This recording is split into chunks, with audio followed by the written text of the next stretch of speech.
दोस्तों research with मोहित में आपका स्वागत है। दोस्तों आज हम बात करने वाले हैं भारतीय संविधान के प्रमुख भाग। दोस्तों यदि भाग हो गया, आर्टिकल हो गया या युद्ध हो गया, जितने भी इंपॉर्टेंट हैं इसमें से एक दो क्वेश्चंस पूछे जाते हैं जो कि बच्चों से नहीं होते हैं। अभी पूछ लिया भाग 12 में क्या है तो कंफ्यूज हो जाते हो आप लोग। तो ये 10 से 5 मिनट का वीडियो, अगर इसको आप बार बार देखेंगे तो आपका याद हो जाएगा। हालांकि मैंने आर्टिकल का भी क्वेश्चंस पढ़ा दिया है, वो कि प्रीवियस ईयर और इसका भी प्रीवियस ईयर, जो टॉपिक मैं पढ़ाऊँगा उसका प्रीवियस ईयर मैं करवाऊँगा, ये ध्यान रखना। तो आज हम ज़्यादा देरी ना करते हुए टॉपिक पे लेके चलते हैं।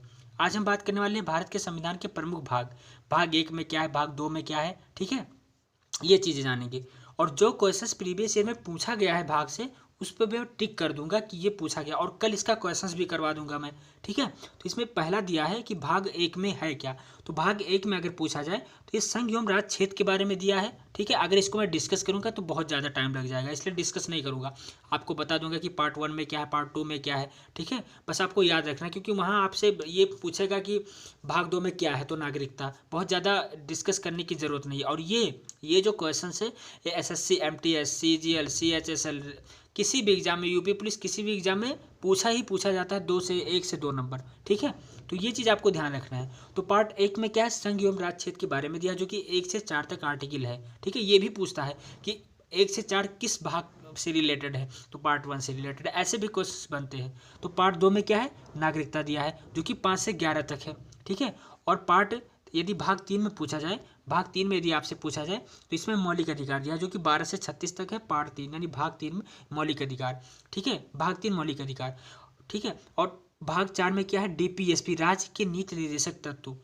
मतलब ये है डीपीएसपी, तो राज्य की नीति निर्देशक तत्व ये है कि राज्य में जनता के लिए क्या नीतियां बनाई जाएं जिससे उनको प्रॉफिट मिले उससे, इसलिए डीपीएसपी है, ठीक है। यानी डीपीएसपी राज्य की नीति निर्देशक तत्व, जो कि 36 से 51 तक दिया है, ठीक।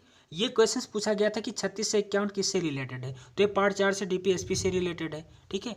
अगर पार्ट 4 एक पूछा जाए, यानी कि मौलिक कर्तव्य, ये 51A में है, ये मौलिक कर्तव्य के बारे में दिया गया है, ठीक है।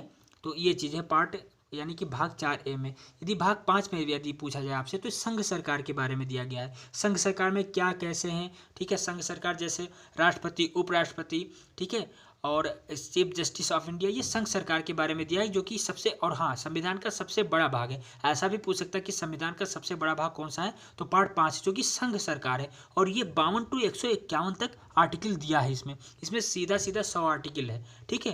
यदि पार्ट 6 पूछा जाए, यानी राज्य सरकार, यानी भाग 6 में राज्य सरकार के बारे में दिया गया है, जैसे राज्यपाल और उच्च न्यायालय के न्यायाधीश, इनके बारे में दिया है, सीएम, ठीक है। इन सब के बारे में राज्य सरकार के बारे में दिया। ज़्यादा डिस्कस नहीं करूंगा मैं, वैसे ऊपर से बता देता हूँ, ठीक है। तो भाग 6 में क्या है, राज्य सरकार, जो कि 152 से 237 तक दिया है, ठीक। यदि पार्ट 7 पे पूछा जाए, तो ये दोस्तों हटा दिया गया था। ये भाग 7 आपका संविधान से निलंबित यानी हटा दिया गया है, तो इसको आपको याद करने की ज़रूरत ही नहीं है। लेकिन ये करो कि ऐसे दे दिया ऑप्शन में कि निम्न में से कौन सा भाग हटा दिया गया है, तो उसमें 7 ऑप्शन दे दिया जाए। तो ये आपको ध्यान रखना है कि पार्ट 7 को हटा दिया गया है। भाग 8 यदि पूछा जाए, तो संघ एवं राज्य क्षेत्र, इसमें संघ एवं राज्य क्षेत्र के बारे में दिया है, पार्ट 8 यानी 239 से 242 आर्टिकल, ठीक। अब भाग 9 में दिया है पंचायती राज, भाग 9 में दिया है पंचायती राज, जो कि 243 से 243 हो, ये पूछता है। ये 243 से 243 ये जरूर पूछता है, ये किसी ना किसी एग्जाम में, चाहे आप प्रीवियस से उठा के देख लेना, ये पूछा जाता है। तो ये चीज़ आपको ध्यान रखना है कि पंचायती राज किस में है, तो भाग 9 में है। और किस आर्टिकल्स में है, तो जो ग्राम सभा है, ये आर्टिकल 40 में, ग्राम पंचायत, ठीक है। और पंचायती राज ये पार्ट 9 में है, यानी कि 243 से 243 यदि भाग 10 के बारे में पूछा जाए, तो भाग 10 में आपका है अनुसूचित जनजातीय क्षेत्र, ठीक है। ये अनुसूचित जनजातीय क्षेत्र के बारे में दिया है, तो ये आपको ध्यान रखना है, ठीक है। यदि पार्ट 11 में पूछा जाए, तो संघ एवं राज्यों के बीच संबंध है, ठीक है। इसमें संघ एवं राज्यों के बीच संबंध दिया है कि संघ और राज्य के बीच कैसा संबंध होना चाहिए, ठीक है। इसके बहुत अंदर बहुत डीपली से पढ़ना होगा, लेकिन वो पढ़ने की ज़्यादा जरूरत नहीं है, अभी आपको यही ध्यान रखना है, ठीक। और हाँ, यदि आपसे पार्ट 12 के बारे में पूछा जाए, यानी भाग 12 के बारे में पूछा जाए, तो ये जो वित्त संपत्ति है, वित्त संपत्ति के बारे में इसमें बताया गया है कि कैसा, कब, क्या नाम है, बजट पास होगा, ठीक है, कैसे सत्र है, यानी वित्त के बारे में ये बताया गया है पार्ट भाग 12 में। यदि भाग 13 से आप बात किया जाए, तो भारत राज्य क्षेत्र के भीतर व्यापार, भारत राज्य के क्षेत्र के भीतर व्यापार कैसा होना है, ये इसके बारे में बताया गया है।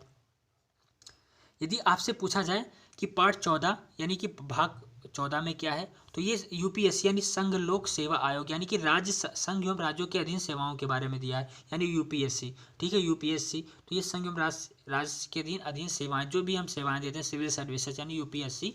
ठीक है, यूनियन पब्लिक सर्विस कमीशन। तो ये चीज़ आपको ध्यान रखना है, ये क्वेश्चन बहुत पूछता है।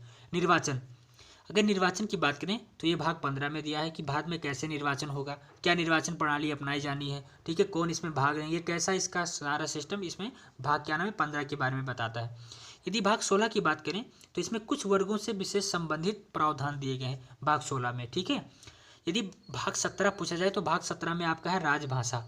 ठीक है, भाग 17 में राजभाषा है। ठीक, और भाग 18 में आपात उपबंध, आपातकालीन के बारे में बताया गया है। ठीक है, वित्तीय आपात। ठीक है, तो ये भाग 18 में आपका बताया गया है। यदि भाग 20 की बात करें तो ये कॉन्स्टिट्यूशन अमेंडमेंट एक्ट यानी कि संविधान में संशोधन कर सकते हैं भाग 20 के माध्यम से, यानी कि संविधान संशोधन किसमें, भाग 20 में। और आर्टिकल क्या है, 368 आर्टिकल है। तो ये चीज़ आपको ध्यान रखना है। ठीक है, यदि आपसे पूछा जाए कि भाग 21 में क्या है, तो भाग 21 में दोस्तों संक्रमणकालीन विशेष उपबंध। ठीक है, ये इतना इंपॉर्टेंट नहीं ना, कभी पूछता भी है। हाँ, पार्ट 22 कभी कभी पूछता है कि संक्षिप्त नाम में हिंदी का प्राधिकरण। ठीक है, नाम में हिंदी का प्राधिकरण किया जा सकता है, भाग 22 में है। ठीक, तो आपका भाग देखिए, पॉलिटी का यदि मैं डिस्कस करूँ, पॉलिटी, तो पॉलिटी में आर्टिकल हो गया, भाग हो गया, आर्टिकल हो गया, भाग हो गया, और अनुसूचियाँ हो गई, कॉन्स्टिट्यूशन अमेंडमेंट हो गया। 3 टॉपिक मैंने कवर कर लिया है। और अब लास्ट में जो ये संविधान संशोधन प्रीवियस से पूछा गया है, ये अभी बाकी रह गया, तो इसको मैं करवा दूंगा कल। ठीक है, ये वीडियो हमारे प्लेलिस्ट में पड़ी है, वहाँ से आप देख सकते हैं। और ये मैंने सर्च करके अच्छे से पूरा PDF कंटेंट तैयार करके बनाया है, तो आपको ये ज़रूर फ़ायदा करेगा। ठीक है, ये आप 4 वीडियो देखेंगे, 4-4, 6-6 मिनट का वीडियो है, वो उससे आप एग्ज़ाम के टाइम में आसानी से पॉलिटी पूरा रिविज़न कर सकते हैं।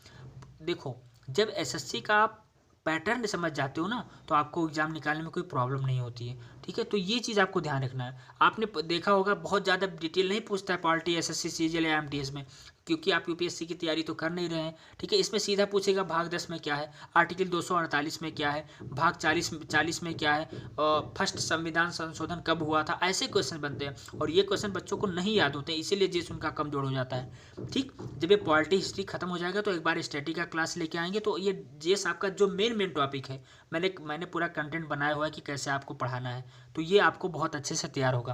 पिछला जो मैंने 2 वीडियो डाल रखा है उसको आप जाके देखिए, और इसका रिस्पांस जरूर कमेंट बॉक्स में दीजिए, क्योंकि ये PDF बनाने में बहुत ज़्यादा मेहनत लगती है। ठीक है, मैंने ये PDF कम से कम 1 से 1.5 घंटा लगा के मात्र छोटा सा PDF बनाया है। ठीक, पूरा रिसर्च किया है कि कौन सा एग्जाम में आना है, कौन सा नहीं आना है। ठीक है, तो ये चीज़ें हैं, तो ये चीज़ आप अच्छे से पढ़ो और अपनी तैयारी को और अच्छा सा छलांग दो, और अपनी तैयारी करते रहो। डिमोटिवेट नहीं होना है, निगेटिव लोगों से दूर रहना है।